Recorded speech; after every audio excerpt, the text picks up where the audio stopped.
Welcome to another episode of Everybody's Got Something. I'm your host, Seth Hoffman.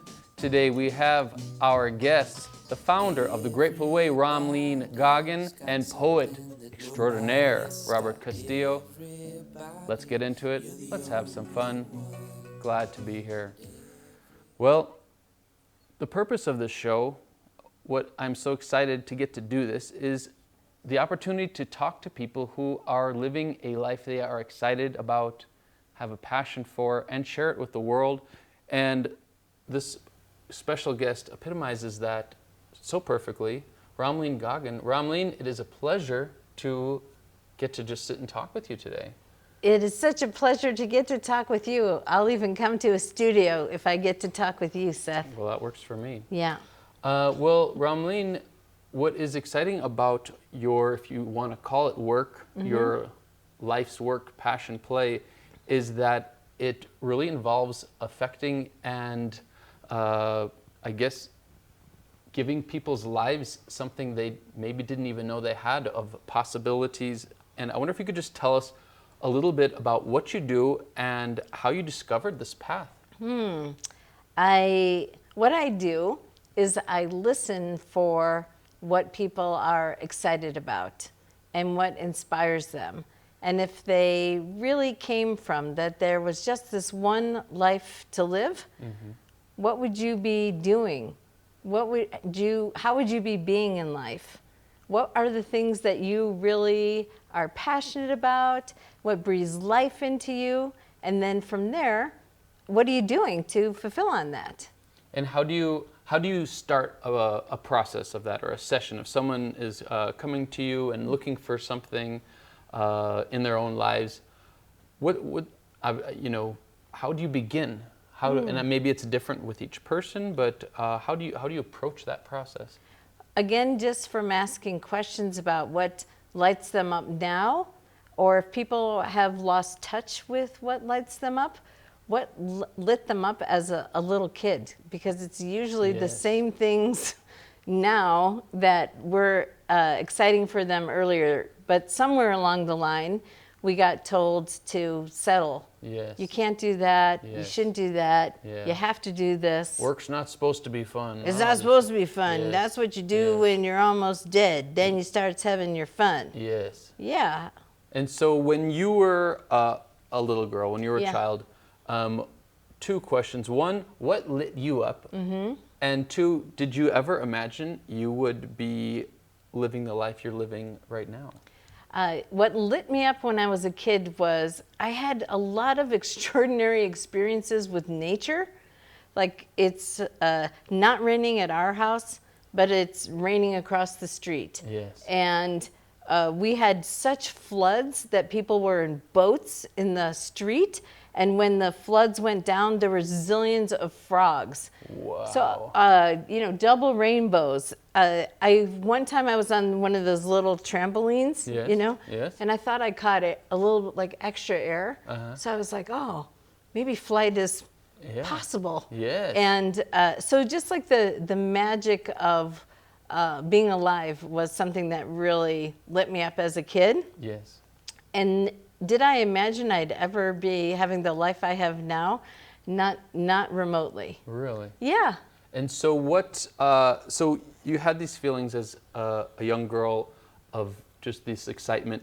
Did you maintain that throughout your life? Did you lose it, or did it get kind of hidden for a while and then rediscovered, or what was I think it got really hidden for a while. Okay. And just in the growing up process, there was a lot of challenging times in my house growing up. My brother was schizophrenic, and there was a lot of trauma in my house growing up. So I totally forgot that life was magical and that it was malleable. It seemed very fixed and set, and that I didn't really have a say in how it was going to go. Yeah.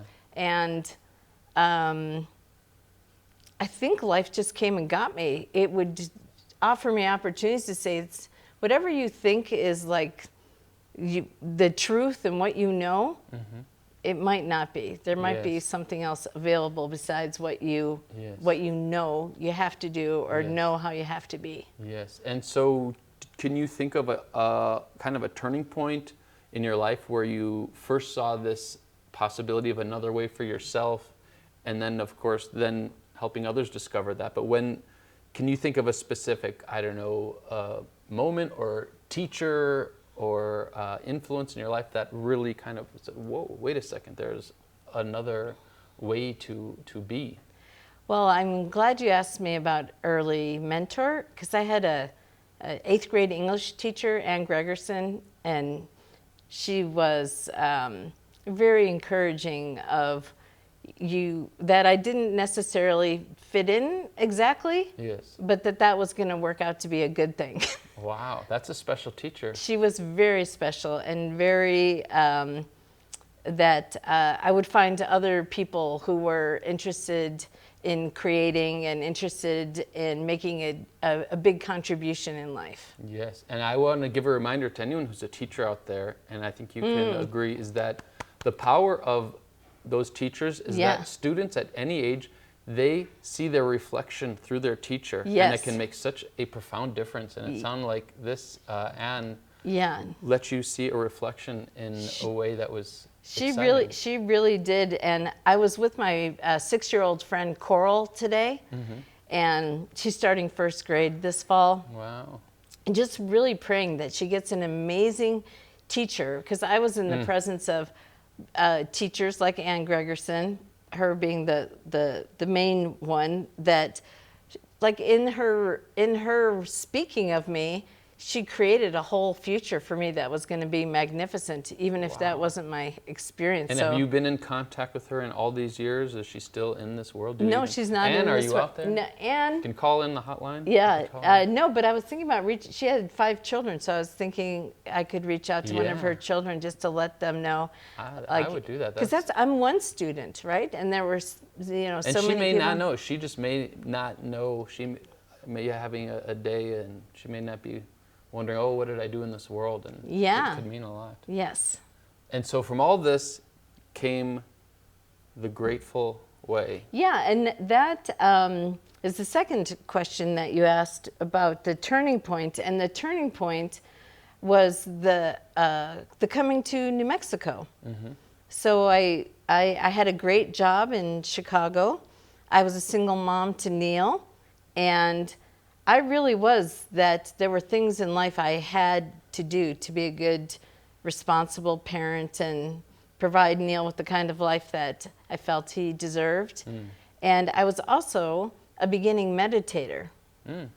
So I would meditate, and I would hear, go to the sun. Wow. It was a little vague. Yeah. What does go to the sun mean? Yeah. So I took a trip, and I went to places where I thought the sun was, like New Mexico and Arizona and Colorado and California. And when I got back to Chicago, which, as you know, is bound on one side by Lake Michigan, Yes. and they were doing construction going north and south and west, so you just had to sit in traffic. Yes. And I'd be like, oh, this is so challenging, like, get me out of here, where shall I go? And I looked over, and there was the Santa Fe building. Ah.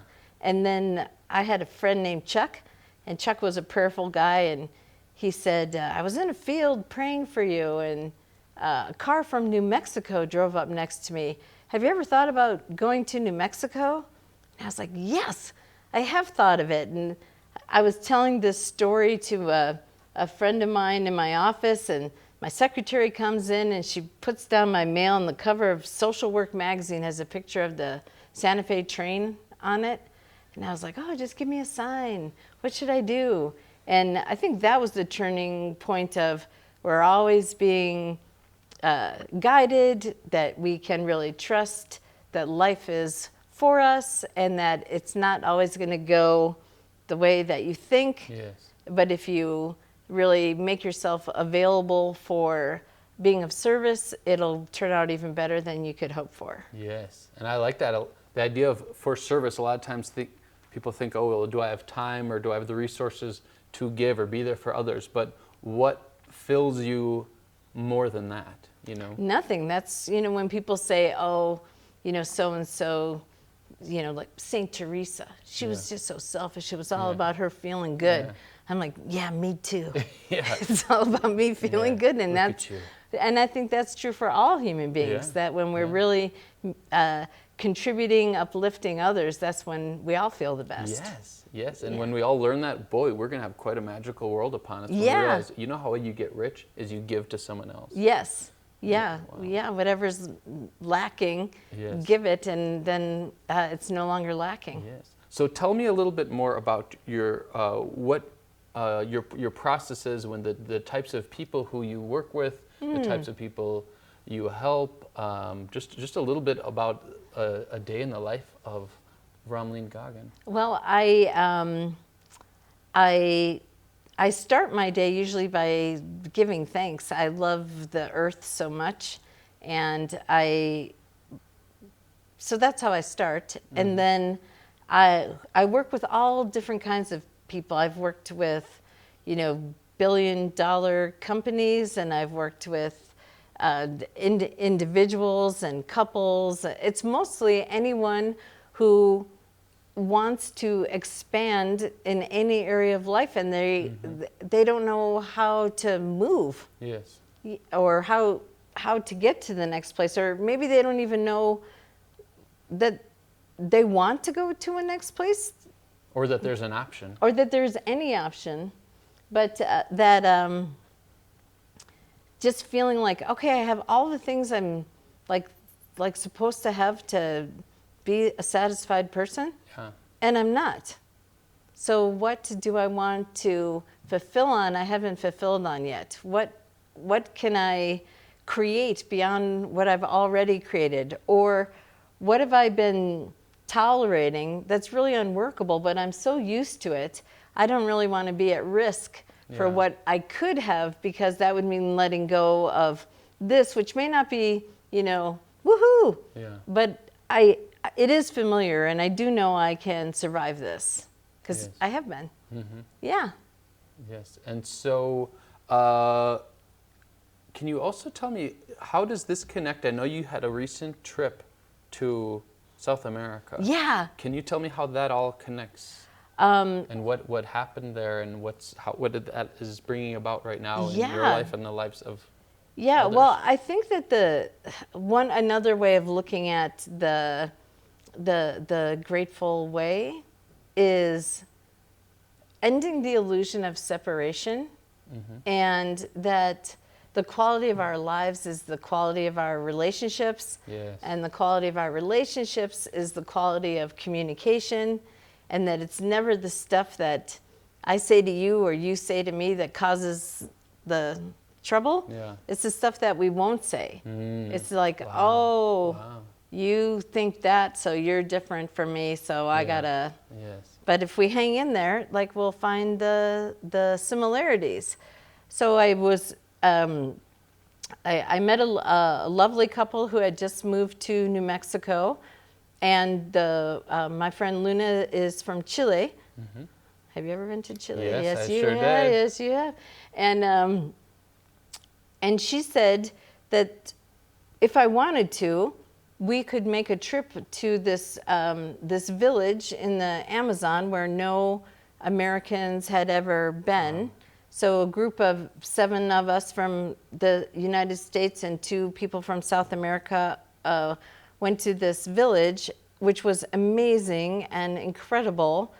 And what I saw when I was there was people without clean drinking water. So I was really like an elder there. No, I am an elder, but I'm not like, you know, off she goes. Hello.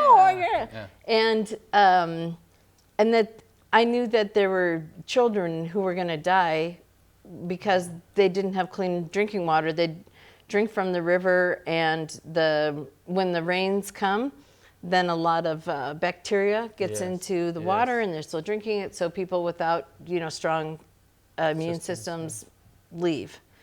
They were living in wooden rooms that were, accommodating many more people than we are used to here. And they were on wooden posts for when the river rises, but the wood is getting eaten by the water, so they're like little toothpicks at the bottom, and the whole house is swaying. And so I thought, okay, housing would be good. And we had taken like a 7-hour boat ride up the river to get to the village, and we had to keep getting out. And I thought, oh, this is like, if you want supplies, this is what you have to do. So maybe some boats would be good. So that really fed into my overarching desire that all people have enough food to eat, clean water to drink, and a safe place to rest their heads. So we brought 4 healers from their village to the States, and we went on tour and had them sharing their wisdom and their teachings. And now we're going to have, some other people go back to see how they live and where they live, and then bring them back to the States and share their wisdom. And they've been connecting with some of the people here in New Mexico. We had a meeting with the Jemez Pueblo elders. Incredible, amazing. Was so grateful to be a witness to that, and went up to Taos Pueblo, and just really taking care of the people who are taking care of the earth. That Amazon goes, and we have problems. Yes, that are totally avoidable.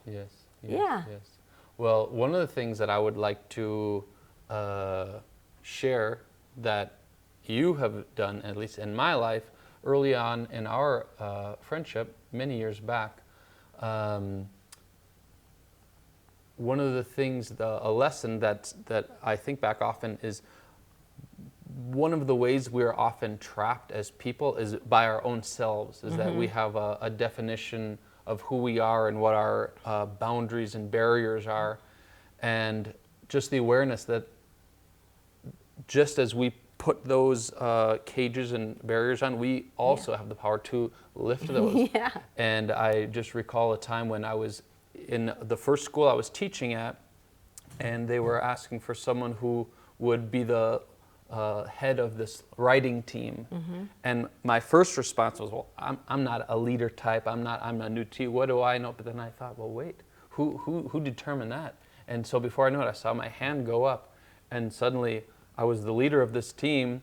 And then later on in that year, I had an opportunity to, or an interest to live in another country to improve my Spanish. And I thought, well, I'm not this world traveler. I can't do this. Well, but who says that? Maybe I am, which led me to a year in Chile. So these are just a couple things that have shaped my life, and I try to remember that. And anyone who's watching this, if you feel limited, just think, is this something that the limitation is created by your own self? Because then you have the freedom to lift that off. And it turns out that 99 out of 100 times, it's something that we decided about how we are, or life is, or the living of life is, and we forgot we're the ones who said it. That's right. So then you don't like what you said, you can say something else. That's right. Yeah. That's right. Yeah.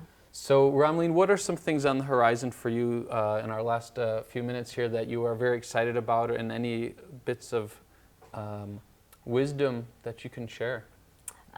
Wisdom I can share. I don't know about any wisdom I can share. Or just what are you excited about? What's coming up for you that you are just lit up by? I'm excited that I'll be sharing some of the teachings that I've received through communication in about a week, and that's really exciting. I'm excited to have completed the 22nd Women's Council, and that was so fun and nourishing and enriching. I'm excited about expanding the ability to be in community and praying together and playing together and sharing music together, and really uplifting and celebrating this one life that we've been given. Amen to that. Amen to you. Thank you. Well, thank you for Thank you. the role that you have played in my life and in many people's life.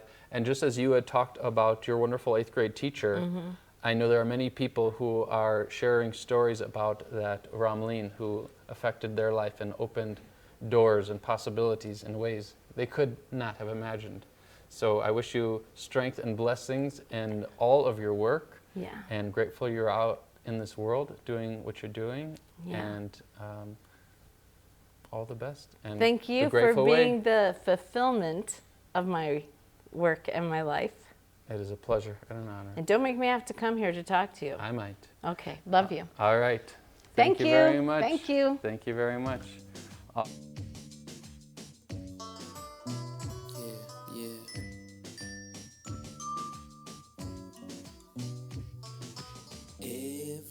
Everybody's got something that nobody else has got. Everybody, you're the only one. Everybody's got something that nobody else has got. Everybody, you're the only one. Everybody got something that's just your style. Everybody got something that makes you smile. Everybody got something that makes you laugh. Everybody got something you want but don't have. And oh, la la la la la, cha cha cha. Everybody got something that brings you pain. Try to. Keep them guessing. Are we here? Yeah. It's on right now? Are you here? I'm here. I'm here. Ladies and gentlemen, children of all ages, we are here with a very inspiring poet. Robert, it is a pleasure to be with you here today. We met here in this very building, and I wonder if you could tell us a little bit about yourself. Okay. A little bit about your path. I was born and raised. Well, first of all, thanks for having me. My pleasure, my honor. Thank you. I was born and raised in a small town in Texas. Everybody might have heard of it. It's called San Antonio. Oh yeah. It's a small town. San Antonio. David Robinson. Definitely Tim Duncan. Yeah. Great city.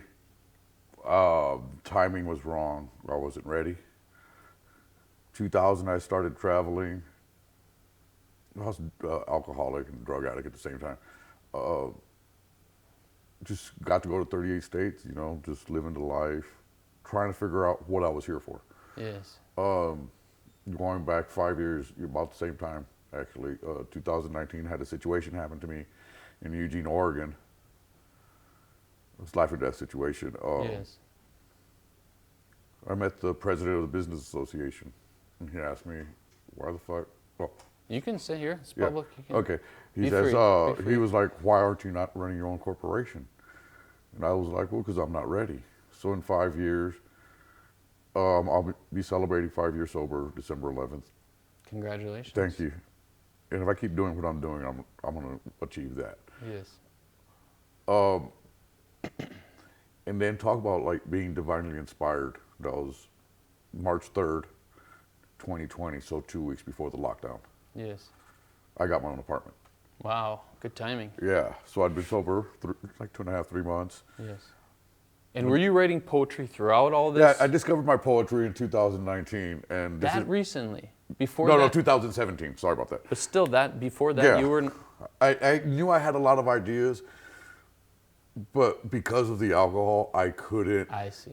string enough. So you knew something was there, but you couldn't. I couldn't get mold it. it. I couldn't. got you. I hear you. I couldn't put enough sober time together to get to see what I Because had. you need a little focus and discipline to take this creativity. Exactly, and then the apartment I moved into, I couldn't have guests because there was a lot of seniors. So that made it easier for me because I could cut my outside strings. Yeah. Wow.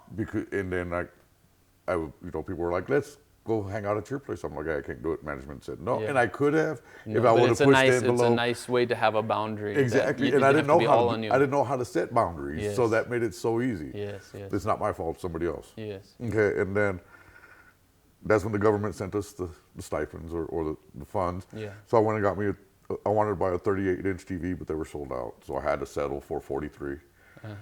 But it's okay. And then I got internet, so then I started going to YouTube University. And the one thing that did is I like that, YouTube University. Yeah, and the one thing that did is it gave me the opportunity to search out my passions. With no outside influence. Well, with the outside influence, but no outside disturbances. Yeah, yeah. And I you was could able kind of choose what those disturbances exactly. were. And when I was in 5th grade, not only was I reading, but I was comprehending college level material.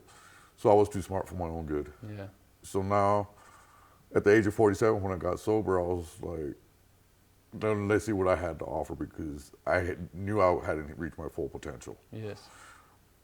And little by little, like, I got introduced on the Senate floor by Jerry Ortiz Pino, or Senator Jerry Ortiz Pino. I got my free lunch from a senator. Not many people can say that. Yeah. And how did you connect? And was this connected to your poetry? I called him up out of the blue. He answered, which was wow. like unheard of. Yeah.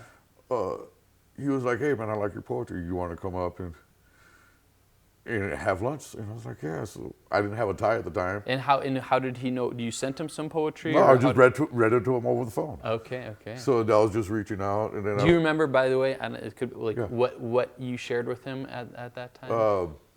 Okay, so that one, it's the same one the mayor really did like also.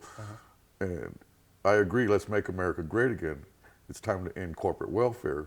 How could we put our future in the small hands of the bone spur draft dodger who grew old and became the grandmaster tax dodger? The way to make America great again is bring back the now extinct corporate tax dollars. Trickle-down economics is plainly broke. Have you ever really tried pissing up a rope? We haven't reached our destination, but don't get me wrong, we do live in the greatest nation. For let that bell of freedom ring, for we are all created equally, and that gives me the right to speak, you see. I'll defend this country against all terrorists, foreign and domestic, including that invisible enemy, with the Congress and the Senate paying more attention to their lobbyists and forget about us, the constituents, and that is plainly obvious. How is it that preacher needs another jet? Well, there are many who haven't paid off college yet. Wow. So that's what you shared with him? Yeah, and he was like, he come must on be, who is this guy? Yeah, and it was fun. That was definitely a feather in the hat. Yeah. But it let me know that the people who are changing our laws are open to what I have to say. Yeah. And that was an empowering feeling. Yeah. And life is grand, you know. My worst day today is better than my best Your worst day. Yeah, and it's simple. And if I keep doing what I'm doing, I'm going to continue. And do you sometimes think, because sometimes as we've been in various conversations and you shared some of your poetry, something that goes through my mind is, where do these words come from? Who, you know, like, do you wonder that? Yeah. In 2004, I lost my mother in a rough situation. I was here in Albuquerque. I went down to St. Martin's, which is a homeless shelter here in town. Yeah. I was trying to get a voucher so I could go get a food box. And her name was Sister Agnes. She turned around and got an envelope from the closet door with my name on it. A congressman out of San Antonio was looking for me, telling me my mom had passed the day of the funeral. So there's no way for me to wake. I was already smoking crack at that time, dude. So I really didn't want to feel what I felt. And I turned myself into the rescue mission because I knew that was a demon I couldn't beat on my own. Yes. So the solace of God, and it's not it's the Christian God that everybody so calls, but his way, his words have lost their spirit. You know, at this point, the way they have it contrived, it's a great philosophy book, but there's no faith in it. You know, and it's to each his own at that point. But there's got to be a better way than what we have right now. Yes. I just wanted my condolences on I lost my mother very suddenly as well, and so my heart is with you, my friend. I know it's something we never get No, I over. have her with me Yes, here all yes, the time. Yes, and yes, yes. I wouldn't be where I'm at if she wouldn't have shown me the love and acceptance. But what hurts is she never got to see the finished product. In this world, but you know. Oh yeah, she's right here. I remember when I was in elementary, prior to third grade, because that's when we moved. But I remember going to LULAC, man, and saying "Si se puede," Yeah, "Si se puede," "Si se puede." and I definitely do carry her with me right now, for the simple fact that these words aren't mine. You know, I don't know where they come from. I'm just lucky enough to be able to write them down. You get to be a messenger. They're just the channel, the vessel. And man, it's so fun. Yeah. And no, it's a good life. Yeah. You know, I know I've made some mistakes in the past, and I can never make up for them. Yeah. But I can make the best of what we have left. Yeah. And you can use your superpower, your words for good in this world. Thank you. Yeah. I definitely see how they can take a spirit of their own, take a life of their own, and I'm here to help. Yeah. When did you first realize that? You know, probably lots of people do writing or little poems, but when did you realize, like, hey, there's something here? So in 2017, this is the first one I wrote. So it all begins a game of cat and mouse. Come to knock and peep the house. Step away to flush a joint. Attempted possession. What's your point? Your rules have been set in stone. By underhanded deeds, your cards are shown. Failing to meet our basic needs. Clean air, fresh water, the living wage. Climate is right to set the stage. Seeds are planted, taking root. Add some water and watch it shoot. Have no fear, this tide is growing. We can see your sickle showing. Everybody welcome, tell your neighbor. Mama Earth deserves that favor. And when I wrote that, I was like, wow, I might be onto something. And that was one of your first. That was the first one. That was the first one. Yeah. And do you write like with pencil? Do you write in your mind? I love to write with pencil or pen because I have to focus all my energy on that point. Yeah. Between the point and the paper. Wow. And I can focus all my energy into it. And the one thing that y'all were discussing about the Grateful Way, and y'all kept dancing around it, but it's passion. Yes, yes. Once you find passion, yes, life becomes easier. Yes. Because otherwise you're a shell of yourself. Yeah, yeah. Because when you have passion, you have something that makes it It all drives worthwhile. you. Exactly. Otherwise, what's it about? What's it about? Yeah, you know, and so Yes. I've been blessed. Yes, which is why I was so inspired the first time I met you and heard your words, and that's really one of the reason why I have this show is because there's so many people either who don't know that there can be passion or they have passion but they don't give it attention. Yeah. But when you find people who have discovered their passion and they're living their passion and they share their passion, it's not only a gift to yourself, it's a gift to everyone whose path you cross, you know, because it plants a seed. Yeah, it plants a seed, and thank you, I appreciate that. Life is grand. Yeah. But it's making better decisions on a consistent basis. Yes, yes. But the passion makes that easier because you don't miss the prior self. Yes, yes. Even though it's still a part of you, you don't have to be with them all the time. Yeah, yeah. That can be part of your story. That doesn't have to be the end rest story. Of the story. It's not the end story. Yeah, you know, yeah.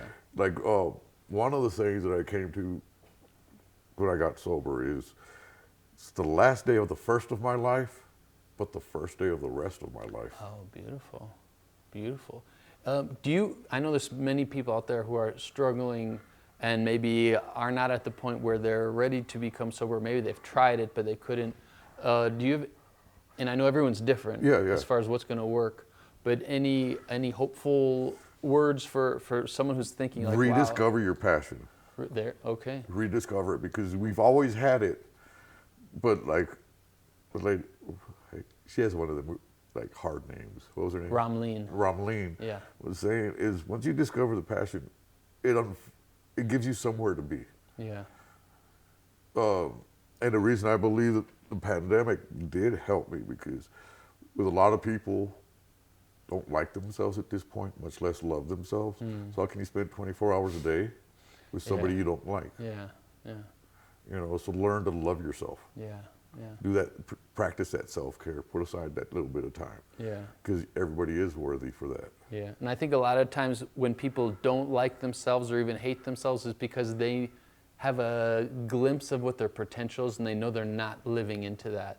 Well, it's that sense of hopelessness. Yeah, And there's people who can drink, and more power to them. I just Yeah. wasn't one of them. yeah, yeah. And, I like and to drinking. recognize that, for I everyone to just like drinking recognize too what much. works. Yeah. I like drinking too much, and Yeah. and it's easier for me not to begin Yeah, than to control it after I do. yeah, yeah, yeah, yeah. Well, that's a pretty powerful discovery to discover that it's and I think that one word, passion, for people who are lost, because I know they say the opposite of addiction is sobriety, but I heard another thing that the opposite of addiction is something like a connection and purpose, something like yeah. that. And Because once so I if you found have my something to poetry- fill that, Yeah, and I got lucky because there was a man that was my editor who was doing a two-way street newspaper here in town. And that gave me a place to pour my passion into, and gave me an outlet at the same time. Yes. So I was getting feedback on the poetry, which encouraged it, because a lot of people liked it. And then it just started blossoming. So in 5 years, I went from being homeless. You know, I was already on disability. I've been getting disability since 2019. yeah, I was just a really drunk, homeless person for yeah, like 15 years, yeah, 10 years actually. And then it was like, when I got sober this time, because I haven't been to an AA meeting since I got sober, but it was Yeah. like, oh, this is what y'all meant. And I haven't really just craved a beer or anything since, you know. yeah, I stay medicated, yeah.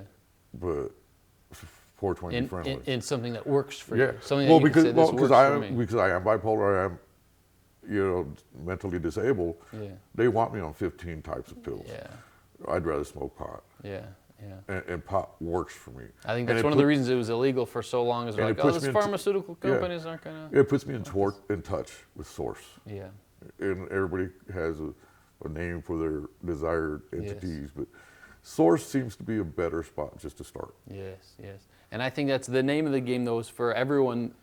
What works for one person is not doable for someone else. No. Like you said, someone else is gonna have a beer, and More power that's to 'em. fine. And some people, you know, if they smoked a little bit, they'd lose. So Yeah, it puts so you- to know and to honor what works and what doesn't work for you, and to honor that. Yeah, and it's been a solid 4.5 years, like I said. Eating healthy, working out, an insatiable curiosity for learning, Yeah, but not in the traditional sense. I don't want to learn, because I would have never worked in the traditional Western schooling system, because they want you to learn everything else before you get to your major. right. And I'm not about Yeah, that. yeah. I'm not about that. I'm like, let's go to where I want to be. Doesn't that make more sense? Yeah, well, And then just think how much Well, more in the excited song- you'd be to learn these things. in the song "Working Class Hero" by John Lennon, you know, yes. when he says, you know, you keep Soon you in as school, you're born. yeah, keep you in school for 18 years, and then you're like 20 thrown to the years. side. And then they expect you to pick a career. Exactly. When you can't really function, you're so full of fear. You see, Yeah, and yeah. that I find a lot of similarities between that song itself and my poetry, That because song changed my life as well. Oh, That was yeah. that was a huge turning point in my life as well. you know, there's got to be a better way. Yeah. You know, I don't know if I know it, but we got to at least try to look for it. Yeah. And I think a lot of times it's not necessarily about where that outcome is, but it's like The being on journey. that journey. The If journey, you're on yeah. a journey that you know feels true, you've already won. That's Well, yeah, you know, how many people don't like their job? lots of And people. and you have to do it, because how else are you going to live? Yeah, that was my biggest fear. One day I'll graduate college, get some job that you can tolerate, and then you get a good living and have a family, and then you're stuck. Then you can't say, oh no, then you are trapped. You're trapped in and it. I'm lucky I have these words but these words need to be out. Yes. You know, I have them in the cage. You know, it's that Yes. canary in the cage right now. Yes. So what's on the horizon for you of ways Okay, that you are going to be? There's going to be a Southwest Fungal Fest next month. Mm-hmm. It's the really nice festival. Look it up. We'll put a link. Education. We can put a link on the YouTube I'll get thing. that. Yeah. But it's educational. The man who's putting it together is one of the most knowledgeable people I've ever met, David Augustiniak. Shout out to the Art Farm Unincorporated.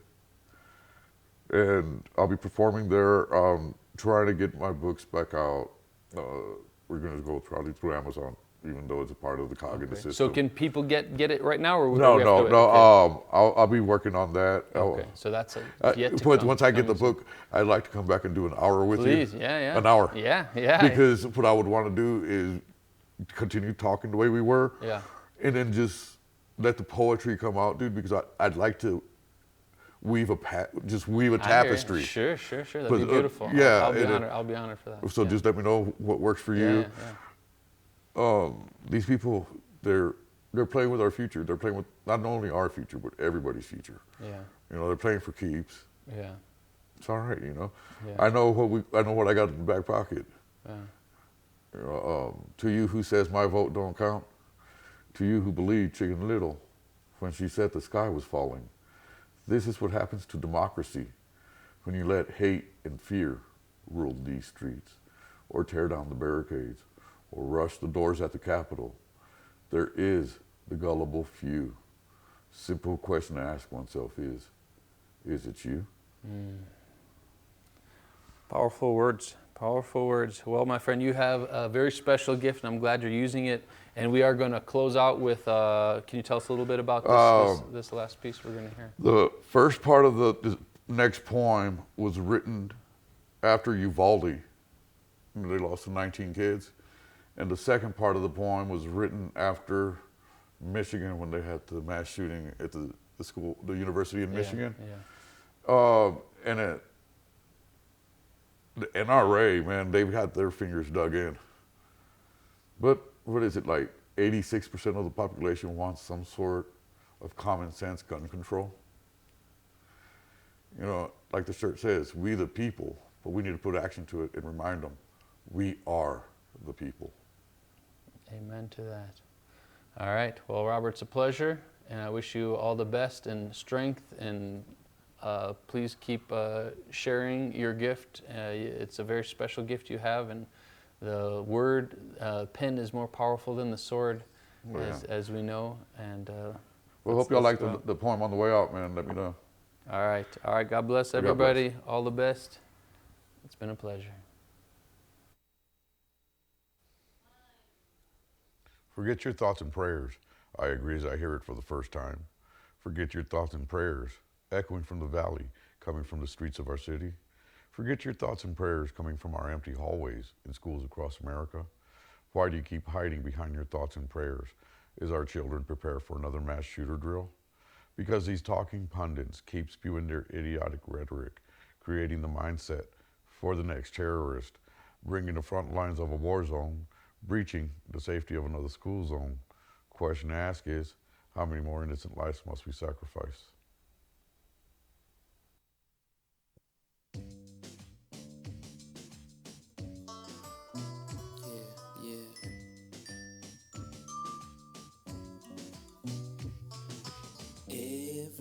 Everybody's got something that nobody else has got. Everybody, you're the only one. Everybody's got something that nobody else has got. Everybody,